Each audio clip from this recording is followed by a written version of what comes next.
Seorang pria ditemukan tewas di dalam kamar apartemennya setelah dibunuh oleh temannya sendiri. Menariknya, banyak orang yang merasa kalau si pelaku ini nggak sepenuhnya bersalah. 14 Maret 1974, John Farrell meregang nyawa akibat kehilangan nafas setelah tewas di tangan Robert Maudsley, yang adalah teman kencannya sendiri. Maudsley menghabisinya setelah mengetahui bahwa John adalah seorang predator anak, di mana Maudsley sangat membenci akan hal itu. Namun, itu baru sebagian kecil puzzle dari kisah Robert Maudsley. Karena di video ini, kita akan bahas tuntas gimana dan apa alasan Maudsley melakukan semua itu. Tapi sebelum ke situ, mari kita mundur dulu.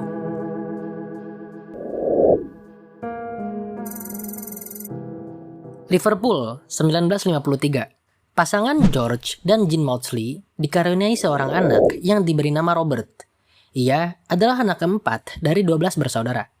Keluarga George itu terjebak dalam kemiskinan ekstrim yang menyebabkan Maudsley dan saudara-saudaranya harus dititipkan ke panti asuhan karena keluarga mereka itu dianggap gak layak. Kehidupan Maudsley kecil di panti asuhan terbilang bahagia. Ia tumbuh selayaknya anak pada umumnya. Namun, semuanya berubah setelah ia dan saudara-saudaranya kembali tinggal bersama orang tuanya. Kehidupan yang tadinya indah berubah menjadi neraka. Ayahnya, George, adalah pecandu alkohol berat yang sangat agresif. Ia menggunakan kekerasan kepada anaknya untuk mengatur atau sekedar melampiaskan rasa frustasinya. Dan di antara semua anaknya, Maudsley adalah sasaran favorit baginya. Karena si Maudsley ini adalah anak yang paling cerdas dan sensitif. Jadi, meskipun dia diam, sebenarnya Maudsley itu menyimpan perlawanan batin yang mendalam, yang menyebabkan ayahnya ini makin benci lagi kepada si Maudsley. Karena pengalaman masa kecil yang sangat tragis ini dan meninggalkan trauma yang mendalam, ketika remaja, akhirnya Maudsley mengambil jalan hidupnya sendiri. Ia kabur dari keluarganya di Liverpool menuju London, membawa serta trauma yang dialaminya. Di sana, ia justru terjebak dalam dunia gelap. Ia kecanduan barang-barang terlarang dan bekerja sebagai rainboy buat melanjutkan kehidupan dan membeli barang terlarangnya. Buat kalian yang nggak tahu, rainboy itu adalah PSK, tapi dia jasanya disewain ke laki-laki lain gitu loh. Paham kan? Jadi setiap malam, Maudsley itu akan menunggu pelanggan di samping lampu merah. Gitu aja terus setiap hari kehidupannya di London. Tapi di sini, Maudsley gak pernah menyangka bahwa pekerjaan inilah yang nantinya akan membuka babak baru dalam hidupnya. Pada hari Kamis, 14 Maret 1974, Maudsley berkencan dengan John Farrell di apartemen milik Farrell. Pada awalnya, semua berjalan dengan lancar. Mereka berhubungan seperti biasanya, dan setelah selesai, mereka lanjut ke sesi mengobrol. Nah, di saat mereka mengobrol inilah, John Farrell bercerita kalau dia adalah seorang predator anak. Bahkan dengan bangga, dia juga menunjukkan foto anak-anak kecil yang pernah ia lecehkan. Melihat foto-foto itu, Robert Maudsley kembali mengingat penderitaannya di masa kecil.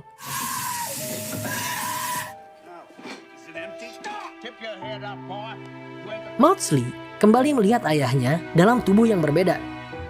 Titik kesabaran Maudsley pun di sini akhirnya habis.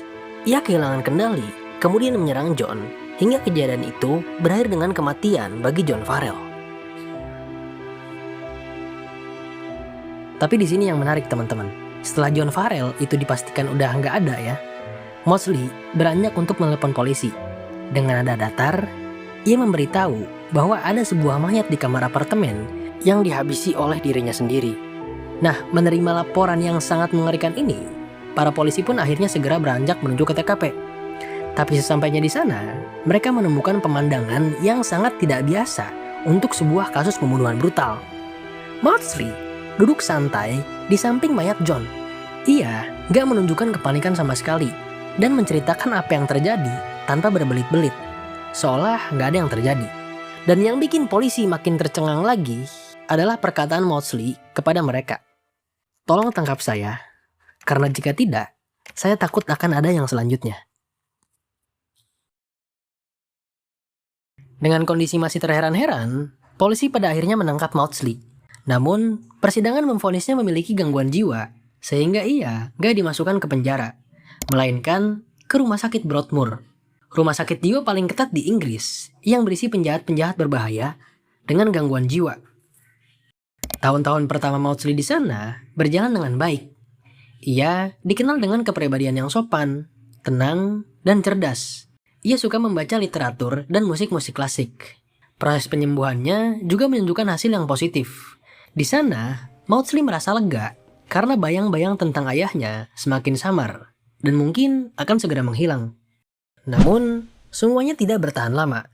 Karena seperti yang gue bilang, rumah sakit Broadmoor ini dihuni oleh berbagai jenis penjahat dengan gangguan jiwa. Dan para PDF yang menjadi alasan Maudsley untuk beraksi juga termasuk di dalamnya. Semakin lama, ia semakin muak melihat para PDF yang ia percaya harusnya berada di neraka malah hidup nyaman dan difasilitasi oleh negara. Hingga akhirnya, Maudsley memutuskan untuk kembali bertindak. Namun, Maudsley di sini nggak melakukannya secara terburu-buru. Ia mengamati dan merancang strategi supaya aksinya berjalan dengan lancar. Bahkan, ia berhasil membujuk pasien lain, David Cheesman, untuk menjadi partnernya. 26 Februari 1977, di sore hari yang tenang, mereka mengajak David Francis, seorang terpidana pedofilia, untuk mengobrol di kamar milik Cheesman. Nah, karena persona Maudsley ini sangat kuat, dia dikenal ramah, sopan, dan cerdas. Akhirnya, David Francis pun mau di sini buat dibujuk ke kamar milik Cheesman. Tepat setelah David Francis masuk, Maudsley segera mengunci pintu kamar dan langsung menyerangnya. Bersama Cheesman, ia melakukan serangkaian tindakan kejam kepada David Francis. Para sipir yang melihat melalui CCTV berusaha untuk membujuk Maudsley supaya berhenti. Namun, ia tak peduli. Setelah beberapa jam menerima siksaan, Francis yang malang harus meregang nyawa di tangan Robert Maudsley.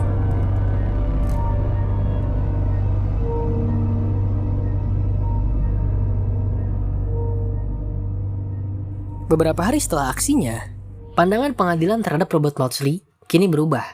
Karena sekarang, gangguan jiwa yang dideritanya dianggap tidak bisa disembuhkan.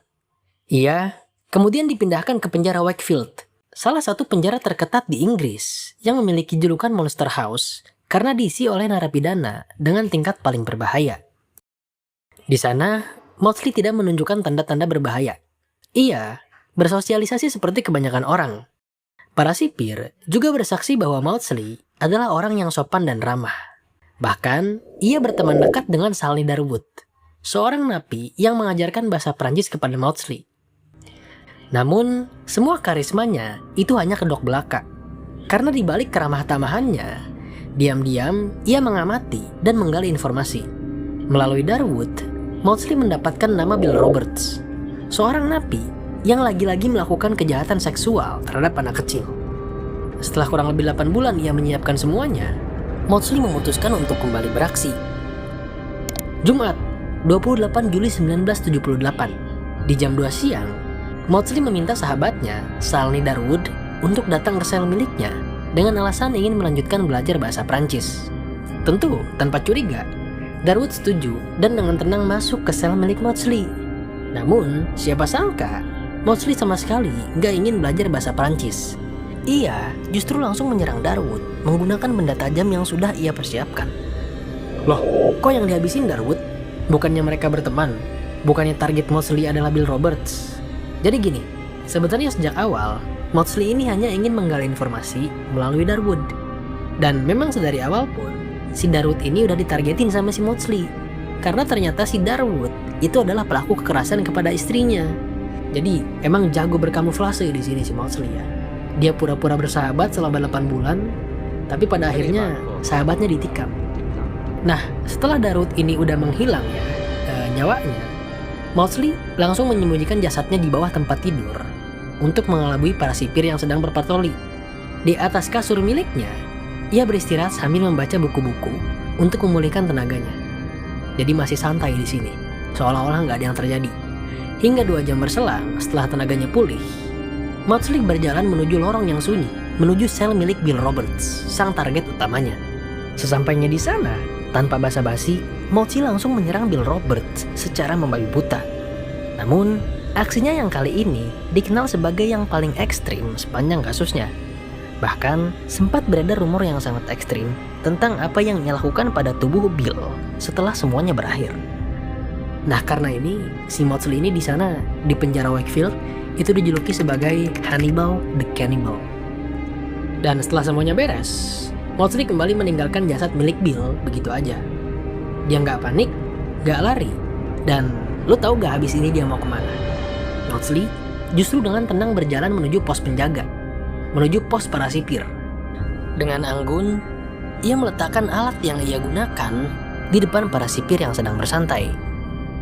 Di sana, Maudsley kembali mengucapkan sebuah kalimat yang membuat para sipir ketar-ketir. Hai para sipir, ketika makan malam nanti, akan ada 2 orang yang absen. Boleh saya minta sebatang rokok? Setelah menghabisi 2 korban dalam 1 hari sekaligus, akhirnya dia dipindahkan lagi nih ke sel isolasi yang terbuat dari kaca anti peluru transparan. Jadi, Maudsley itu benar-benar dipisahkan dari dunia. Di sana, ia menghabiskan waktunya dengan membaca buku dan mendengarkan musik-musik klasik. Maudsley juga sesekali menulis surat untuk mengkritik otoritas atas haknya yang diambil total. Bahkan, dia juga sempat meminta untuk dihukum mati aja, daripada harus diisolasi seperti ini.